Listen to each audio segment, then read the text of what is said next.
Cipher مجھ سے گم ہو گیا، یہ جو جملہ آپ نے کہا ہے نا، یہ جملہ عمران خان صاحب کو ہر وقت یاد آئے گا، یہ بار بار ان کو یاد آئے گا کہ یہ میں نے کیوں کہا۔ وہ بڑبولے پن میں نا خان صاحب بہت ساری باتیں کہہ جاتے ہیں۔ پہلے بات اور تھی، پہلے وہ تھے لاڈلے، تو لاڈلے بچے کے اوپر تو کوئی نہیں دھیان دیتا کہ وہ جو مرضی کہتا رہے۔ اب وہ لاڈلے کیا، وہ ستیلے سے بھی بدتر ہو گئے اب اس وقت، تو اب ان کی ایک ایک بات پرانی جو ہے وہ پکڑ میں آ رہی ہے۔ تو اب خان صاحب کا جو ہے نا اس میں معاملے میں بچنا مشکل ہی نہیں ناممکن ہے۔ تو یہ استثناء خان صاحب کو نہیں ملے گا۔ اب اس کو میں وائنڈ اپ کروں تو سائفر معاملے میں عمران خان صاحب کو کسی بھی قسم کا کوئی استثناء نہیں ملے گا۔ اس کیس کے گواہان زیادہ ہیں تعداد میں، لیکن گواہیاں ان کی مختصر ہونی ہیں، تو وہ بڑا تیزی سے مراحل اس کے طے ہوں گے۔ تو عمران خان صاحب کو ٹھوس شواہد ہونے کی وجہ سے اس کیس میں سزا بھی ہوگی۔ سزا کتنی ہوگی یہ تو بعد کی بات ہے، لیکن بچت کا امکان دور دور تک کہیں نظر نہیں آ رہا۔ وہ دور، بہت دور بھی دیکھیں نا تو خان صاحب کو اس کیس میں سزا سے بچنا مشکل ہی نہیں ناممکن ہے۔ تو خان صاحب اس کے علاوہ ہاں سزا کے بعد خان صاحب کو ضمانت مل سکتی ہے، لیکن اس کے لیے 2 کیسز اور تیار ہیں، ایک وہ سانحہ 9 مئی والا اور دوسرا توشہ خانہ نیب۔ یہ 2 سنجیدہ کیسز ابھی باقی ہیں، ٹوٹل 4 کیسز ہیں خان صاحب پہ۔ خیر، صرف اس میں خان صاحب کا ہی نہیں معاملہ، خان صاحب کے دیگر فیملی ممبرز بھی اس وقت الجھن میں ہیں۔ علیمہ خان صاحبہ، عظمیٰ خان صاحبہ، بشرا بی بی، یہ تمام خواتین جو ہیں عمران خان کی، یہ اس وقت مشکل میں ہیں۔ یہ بھی اس وقت افواہیں چل رہی ہیں کہ عمران خان صاحب علیمہ بی بی کو اپنی جگہ پر چیئر پرسن بنا رہے ہیں۔ یہ وہی عمران خان صاحب ہیں جنہوں نے 26 سال اس بات کے اوپر جو ہے نا مہم چلائی کہ یہ بڑی سیاسی جماعتیں موروثیت کرتی ہیں، یہ موروثی جماعتیں ہیں، ان میں باپ کے بعد بیٹا آتا ہے، بیٹی آتی ہے، اور اب خان صاحب خود وہی کام کر رہے ہیں۔ انہیں اپنی 26 سالہ پارٹی میں یا اپنی پوری پارٹی میں اور کوئی بندہ نہیں مل رہا کہ وہ علیمہ خان صاحبہ کو اپنا وہ جو ہے نا اپنی جگہ پہ نامزد کر رہے ہیں اور ان کو عہدہ دے رہے ہیں، جن کو سیاست میں کوئی تجربہ نہیں۔ علیمہ خان کو کیا تجربہ ہے؟ علیمہ خان نے تو آج تک الیکشن ہی نہیں لڑا، کسی الیکشن کی مہم بھی نہیں چلائی، تو وہ کیسے ایک پارٹی کی سربراہ بن سکتی ہے؟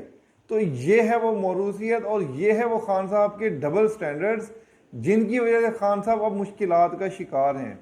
بے شک ان کے جو عقل بند ہے نا حمایتی، انہیں کوئی فرق نہیں پڑے گا، وہ اس پہ بھی آنکھیں بند کر کے یقین کر لیں گے، لیکن خان صاحب مشکل میں ہیں۔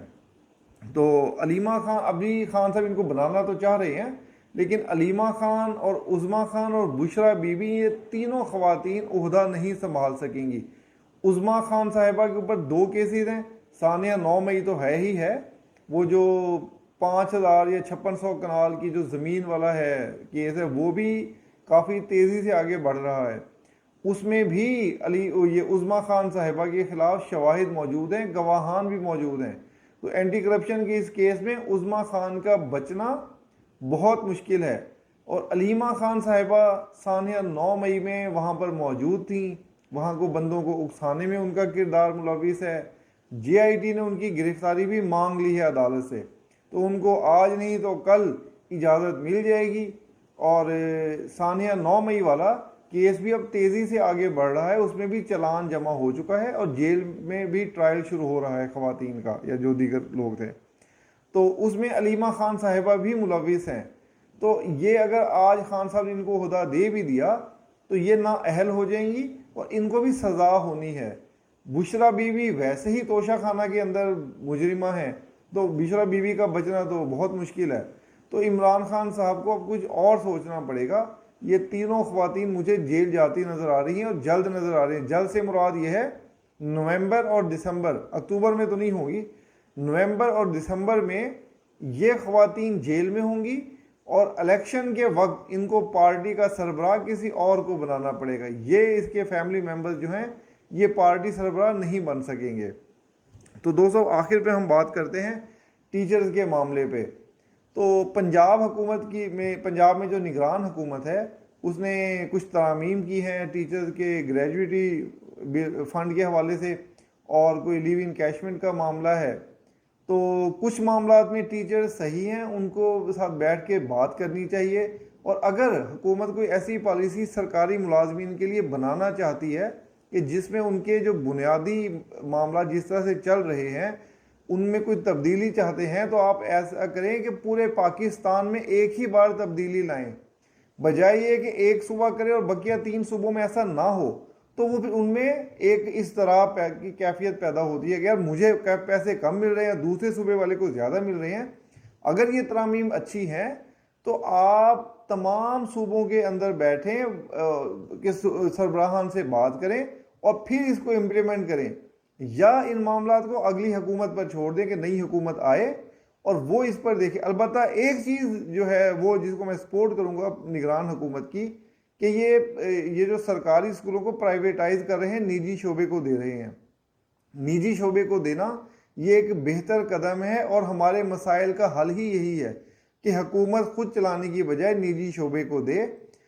نجی شعبہ بہتر کام کرتا ہے۔ میں آپ کو اس کی مثال دیتا ہوں، اگر ہم بیرون ملک، یا میرے جاننے والے ہیں برطانیہ میں، وہ جو ہے نا ان کے بچے پڑھتے ہیں، وہاں کے سرکاری اسکولوں میں پڑھتے ہیں، وہاں کے سرکاری اسکولوں کا معیار اتنا اچھا ہے کہ والدین خوشی خوشی اپنے بچوں کو سرکاری اسکول میں داخل کرواتے ہیں، اور آپ سہولتیں دیکھیں کہ وہ لوگ وہاں پر بچوں کو لنچ بھی اپنی طرف سے دیتے ہیں۔ آپ کو صرف یہ بتانا ہوتا ہے کہ میرا بچہ کیا کھائے گا۔ اگر جس طرح یہ ہمارے پاکستانی جو مسلمان ہیں وہ انہیں کہہ دیتے کہ ہمارے بچے کو حلال فوڈ دیں، تو اسکول پابند ہوتا ہے اس بات کا کہ وہ ان بچوں کو حلال فوڈ ہی کھلائے گا، چاہے وہ جہاں سے بھی ارینج کریں، وہ ان کو کوئی غلط چیز نہیں کھلاتے۔ اس کے علاوہ ان کو بہت خیال رکھتے ہیں، ان کی پڑھائی بہت اچھی ہوتی ہے، ان کا معیار بہت اچھا ہے۔ تو پاکستان میں بھی اگر تعلیم کا معیار بہتر کرنا ہے، سرکاری اسکولوں کا معیار بہتر کرنا ہے، تو اس میں نجی شعبے کی شمولیت بہت ضروری ہے، اور اساتذہ کو بھی اس پر کوئی اعتراض نہیں ہونا چاہیے، کیونکہ انہیں تو اپنی تنخواہ لینی اور پڑھانا ہے۔ اگر نجی شعبے میں اس میں شمولیت ہوگی تو وہ معیار اچھا ہوگا، اور ٹیچرز کو بھی اس کا کچھ بینیفٹ ہوگا ہی ہوگا۔ تو پنجاب حکومت سے درخواست ہے کہ اساتذہ کو گرفتار مت کرے، جو گرفتار ہیں ان سب کو رہا کیا جائے، اور ان کے ساتھ بیٹھ کر بات کریں، ان کے مسائل کو حل کریں، اور ٹیبل ٹاک کر کے کریں۔ اس طرح تشدد کرنا یا اساتذہ کے اوپر کرنا یہ بہت بری بات ہے۔ اساتذہ ہم سب کے لیے قابل عزت اور قابل فخر ہوتے ہیں، کیونکہ ہم سب اساتذہ سے پڑھ کر ہی آئے ہیں نا، تو ان کی عزت و تکریم سب سے زیادہ ہے۔ استاد کو روحانی باپ کہا گیا ہے تو اسی وجہ سے کہا گیا ہے نا کہ اس کا درجہ بہت بلند ہے۔ تو نگران حکومت کو بھی اس کا خیال کرنا چاہیے، اور کسی بھی ٹیچر کو گرفتار نہیں کرنا چاہیے۔ آپ جس طرح دیگر لوگوں سے بیٹھ کر بات کرتے ہیں، ان سے بھی بات کریں اور اس مسائل کو حل کریں۔ تو دوستو کمنٹس میں ضرور بتائیے گا کہ آپ کو آج کی ویڈیو کیسی لگی، اور اپنا بہت سا خیال رکھیے گا۔ آخر میں پھر وہی بات کہ اگر جن دوستوں نے ابھی تک سبسکرائب نہیں کیا وہ ذرا چینل کو سبسکرائب کر لیں، اور اپنا بہت خیال رکھیے گا۔ دوستوں کے ساتھ مجھے اجازت دیجیے۔ شکریہ، اللہ حافظ۔